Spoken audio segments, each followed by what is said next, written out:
Hey everyone, in this quick tutorial, I'll show you how to change your display name on Zoom whether you're in a meeting or in your account settings.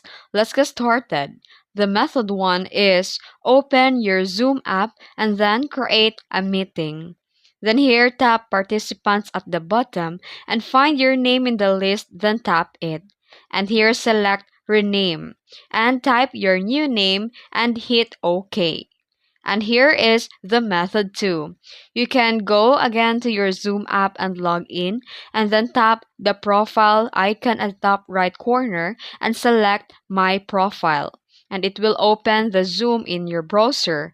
Click Edit next to your name and enter your new name and save changes. And that's it. You've successfully changed your name in Zoom. This update will appear the next time you join in a meeting. If you found this video helpful, don't forget to like and subscribe for more tutorials.